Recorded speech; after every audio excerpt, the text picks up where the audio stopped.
Hello बच्चों, एक बार फिर से सक्सेस क्लास में आप लोग का स्वागत है। और देखो, हम लोग जो है पढ़ लिए थे निषेचन के बारे में, युग्मक के बारे में, युग्मनज के बारे में। आज पढ़ेंगे पौधों में जनन। पौधों में जनन, ये जो है ये कौन सी है? फूल है। क्या है? ये फूल है। अब इसमें देखेंगे कि जनन की प्रक्रिया कैसे होती है, और जो है इसमें जनन की प्रक्रिया कितने प्रकार के होते हैं। स्वपरागन, परपरागन किसको बोलते हैं, ये जो है इसमें देखेंगे। पहला इसको देखने से पहले मैं आप लोग को एक चीज दिखाता हूँ। देखो, ये जो है यही फूल है ना, तो ये देखो दो चीज लाए आपके लिए। देखो दो चीज जो आपको अच्छी तरह से हम समझा सके।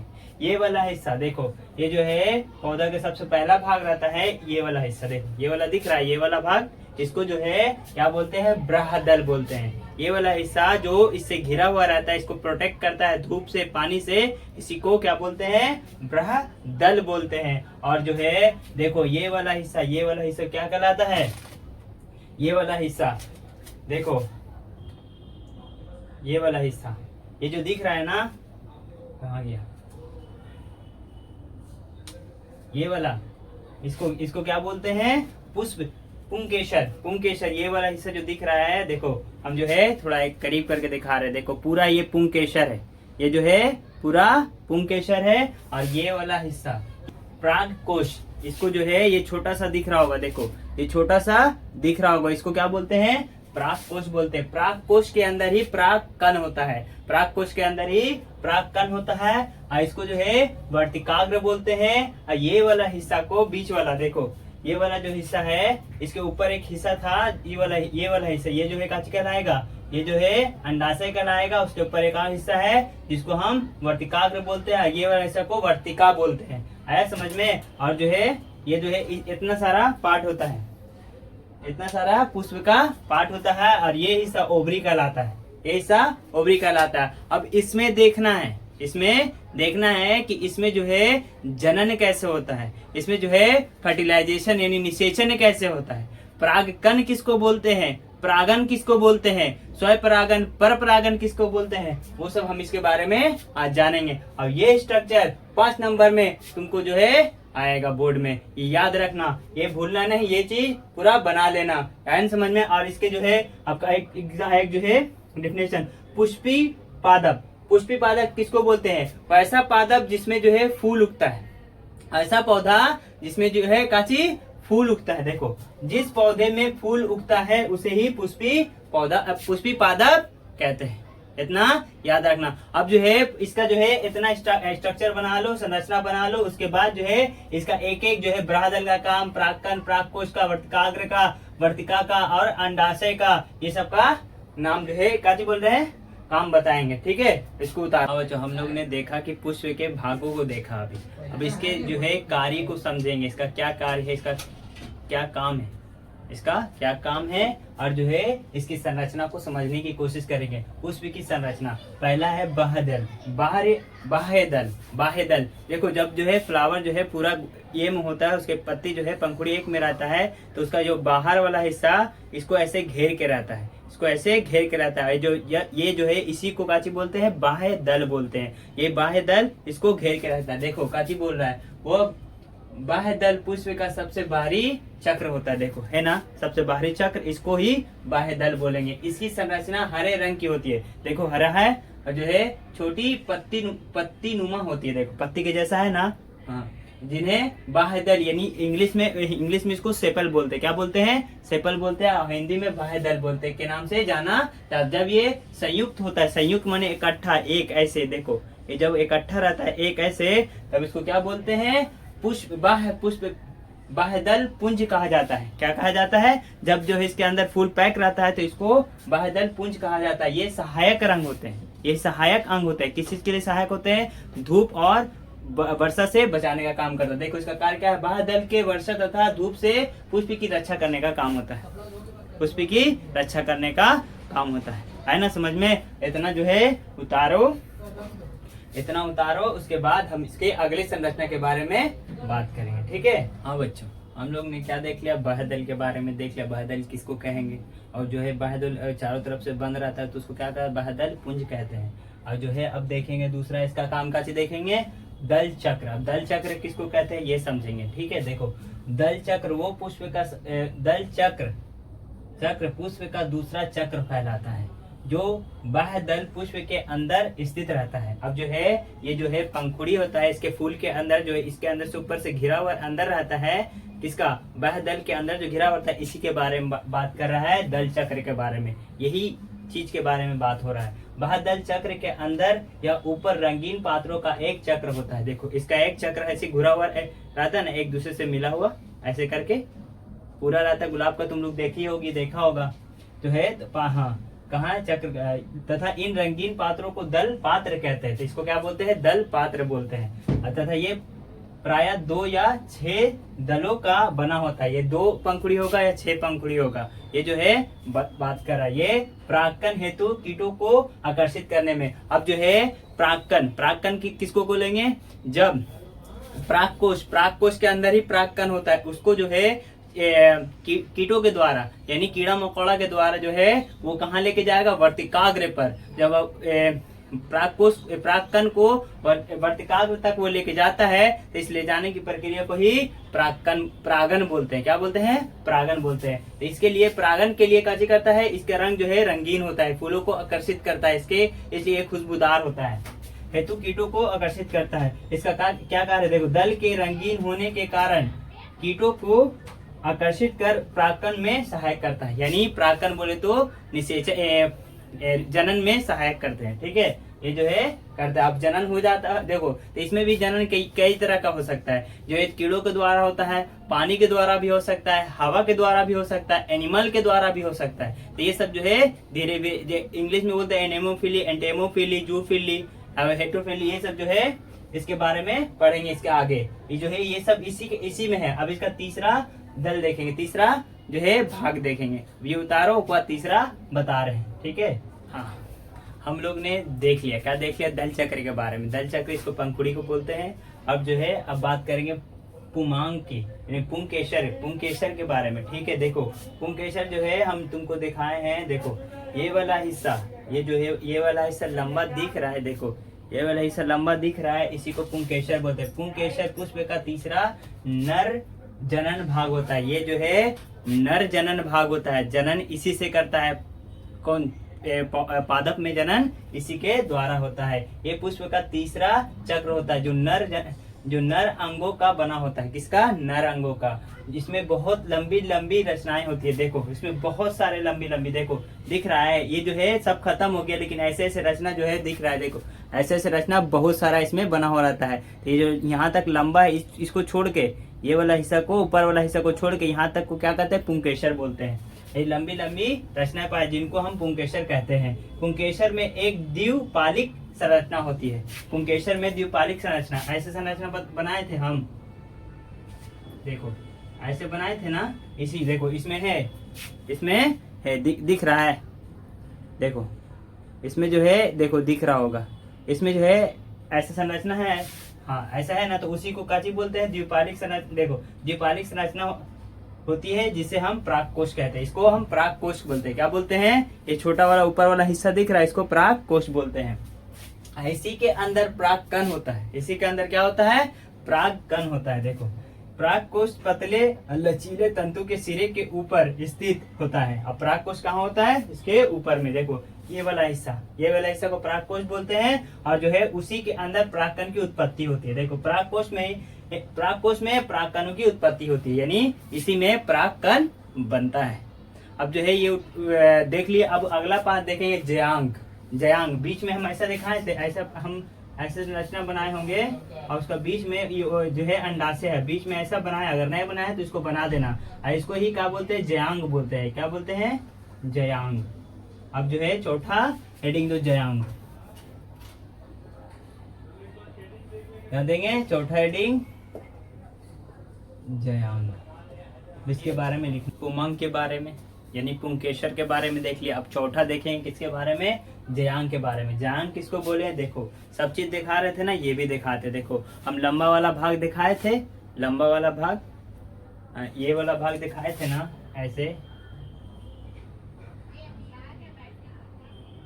ऐसे दिखाए थे ना, हाँ यही भाग को बोला जाता है ज्यांग। देखो ये जो है ज्यांग किसको बोले हैं, इस भाग को, इसको क्या बोलते हैं, ज्यांग बोलते हैं। ठीक है, इसको ये वाला बीच वाला भाग को ज्यांग बोलते हैं। पौधों का मादा जनन अंग ही ज्यांग कहलाता है। पौधों के मादा जनन अंग ही ये मादा जनन अंग होता है। क्या होता है, याद रखना, पूछेगा ये जो है, आप लोग को पूछेगा ऑब्जेक्टिव में तो बता देना। जो पुष्प के बीचों बीच में पाया जाता है, जो पुष्प ये रहता है, देखो ये सब जो है तुमको दिख रहा है, ये जो है दिख रहा है ना, इसके बीचों बीच में है। ये सब क्या है, ये सब फिलामेंट और एंथर है।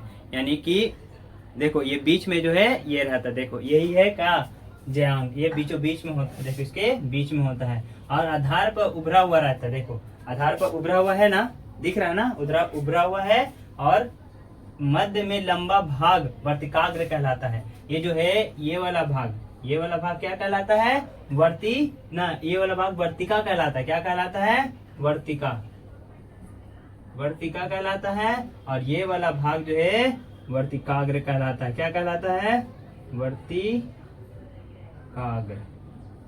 ये वाला भाग वर्तिकाग्र कहलाता है, जो प्रायः चिपचिपा होता है। हाँ, ये जो है इसमें जो है चिपचिपा होता है। जब जो है कोई इंसेक्ट परागकण को लेके आके यानी वर्तिकाग्र पास बैठता है तो इसमें जो है चिपचिपा जो पदार्थ होता है वो जो है परागकण को चिपका लेता है। यानी कोई देखो चिड़िया, कोई जो है जैसे कि मधुमक्खी आया, एक पौधा से आया दूसरा पौधा पर उस पे जो है पहले जो है मक्खी किसी और पौधा पर बैठा, मधुमक्खी किसी और पौधा पर बैठा, उसमें जो है परागकण था उसके पंख में चिपक गया, वो उड़ के किसी और पौधा में आके बैठा, तो उस पे जो परागकण था वो जो है इस पे आके बैठा। कहाँ पे, वर्तिकाग्र पर। तो इस पे जो चिपचिपा पदार्थ था वो इसको परागकण को चिपका लिया। कहाँ कर लिया, परागकण को चिपका लिया। तो चिपका लिया, उसके बाद वो परागकण जो है धीरे धीरे कहाँ चल जाता है, अंडाशय में चल जाता है और निषेचन की प्रक्रिया हो जाती है। देखो परागकण आकर चिपक जाते हैं अंडाशय में, बीजांड होते हैं तथा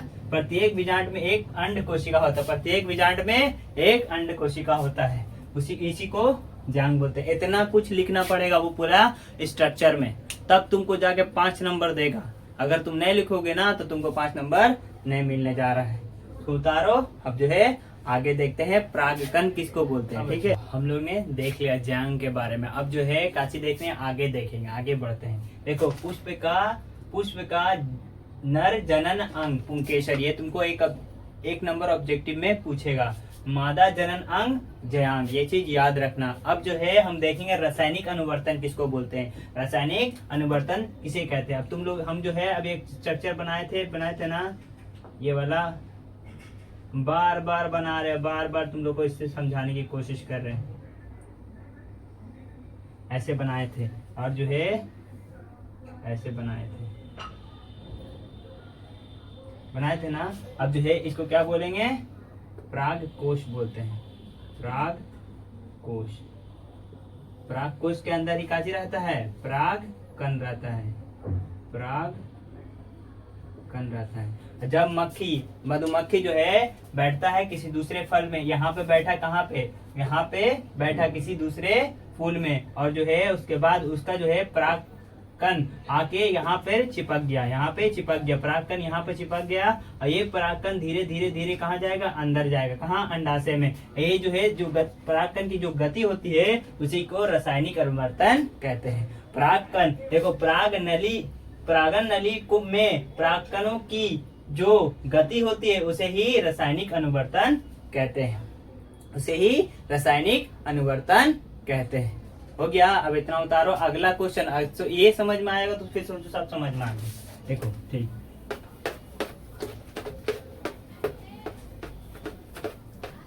अब जो है अगला क्वेश्चन, अगला ये है परागन क्या है। अब जो है परागन क्या है देखेंगे। अब जो है देखेंगे, फिर से बनाने, जब तक तुम लोग को समझ में नहीं आएगा हम बनावेंगे, जब तक बनाते रहेंगे।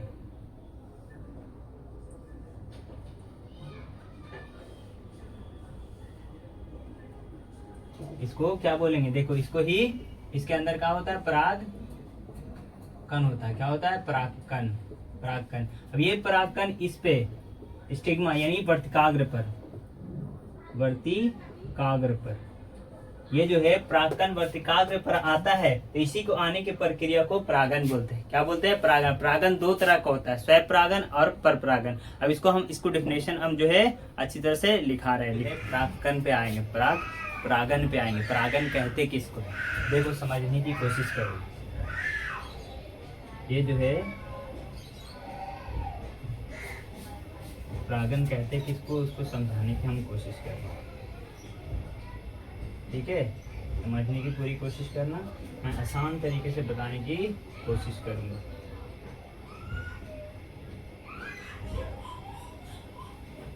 आसान तरीके से बताने की कोशिश करूंगा।